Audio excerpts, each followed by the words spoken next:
Todos sabéis que llamamos siglo de oro en realidad a los siglos XVI y XVII españoles. El verdadero siglo de oro político, donde España es un imperio, es el siglo XVI, con Carlos I y con Felipe II. En el siglo XVII se va produciendo ya un declive verdaderamente evidente con los tres monarcas de ese siglo, Felipe III, Felipe IV y Carlos II. Pero en cuanto a las letras, no hay declive tal.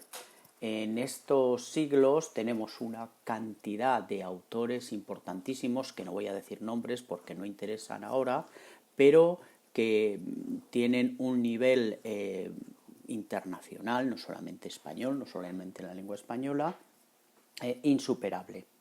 Y dentro de esta pléyade de autores hay un fenómeno que es muy curioso, tanto literariamente como socialmente, que es el teatro del siglo de oro.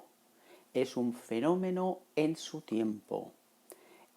Al teatro iba todo tipo de clase social, desde la gente que se colaba para tener una diversión. Daros cuenta, lo hemos hablado en otros momentos, que las diversiones entonces eran muy limitadas, pues desde la gente que se colaba como buenamente podía, a el rey, que también se colaba muchas veces de tapadillo y podía ver las funciones detrás de una celosía.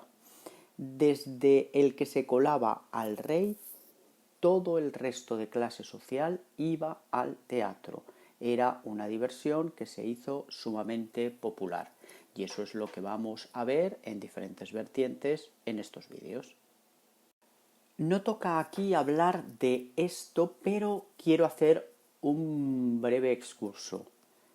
El teatro tal y como nosotros lo conocemos, el teatro occidental, viene de Grecia y posteriormente de Roma.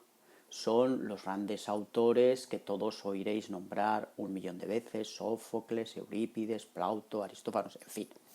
Y en Grecia, tanto en Grecia como en Roma, el teatro tenía una importancia grandísima. Tenía una importancia porque se le daba al teatro un uso social. Se sentía que el teatro servía para educar al pueblo.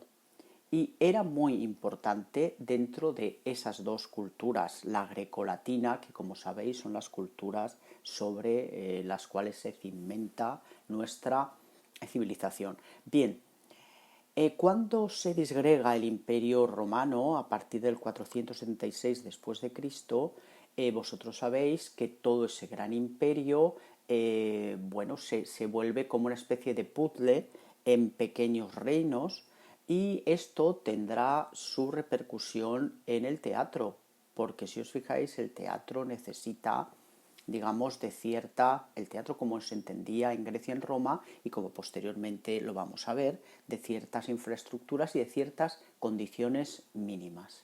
Y el teatro durante un tiempo, durante la Edad Media, desaparece, pero nosotros procedemos de Grecia y Roma. Vemos ahora qué pasó en la Edad Media. En la Edad Media, como os he dicho, el teatro prácticamente desaparece. Es un tiempo en el que, como os decía, no se dan las condiciones. Es un tiempo en el que también el latín va perdiendo su fuerza en favor de la creación paulatina, lenta, de las lenguas romances, el español, el francés, el italiano, etc. Y el teatro, sobre todo, pierde la importancia fundamental y social que tenía en Grecia y en Roma. Y solo al final de la Edad Media empiezan a aparecer nuevos espectáculos teatrales, curiosamente ligados a la religión. Con la religión, sobre todo en la que nos toca la católica, hay una relación muy ambivalente entre religión y teatro. Por un lado, las nuevas manifestaciones teatrales, después de mucho tiempo prácticamente sin teatro, tienen relación con lo religioso. Y por otro lado, lo vamos a ver prácticamente hasta nuestros días, la jerarquía eclesiástica va a ser gran enemiga del teatro y va a hacer grandes campañas en contra del teatro porque lo sentían inmoral, etcétera, etcétera. Pero en todo caso, a finales de la Edad Media empieza otra vez a funcionar el teatro con obras que tienen que ver con la religión. Pensemos que la obra más antigua, el trocito de obra más antigua que se conserva en castellano en cuanto al teatro se refiere, es el auto de los Reyes Magos. El auto de los Reyes Magos es la adoración que fueron los Reyes Magos a hacer a el niño recién nacido, ¿vale? ¿Qué tipo de obras se empezaron a hacer a finales de la Edad Media? Pues algunas que todavía se representan hoy en día, como es el Misteri d'Elx, el Misterio de Elche, o otras que podéis ver en Cataluña, en el Bajo Aragón, y que tienen que ver, por ejemplo, con la Pasión de Cristo. Este tipo de obras se representaban en los atrios de las iglesias y, bueno, pues tuvieron mucho éxito porque eran una manera de, sobre todo, diversión. Y os repito lo que os he dicho al principio, en un momento en el que las diversiones escaseaban. Y esto es como se vuelve a poner en marcha otra vez paulatinamente, poco a poco, el teatro. Pero ese era un teatro muy particular, no se parecía en nada al greco-romano. ¿Cómo nace ese teatro que le tendrá tal auge a finales del XVI y sobre todo a partir del XVII? Pues poco a poco se empieza a fomentar en los salones de los nobles, hacer pequeñas representaciones.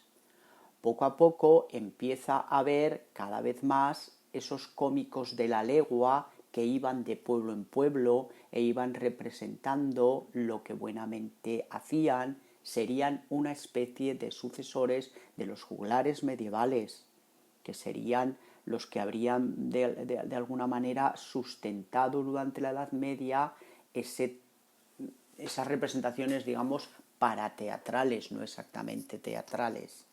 Y es ahora, a finales del siglo XV, en los principios del XVI y conforme va avanzando, donde empiezan a aparecer ya autores, algunos de ellos con sus propias compañías, que empezaban a representar un teatro que ya comienza a parecerse al teatro que posteriormente tendrá tanta fortuna.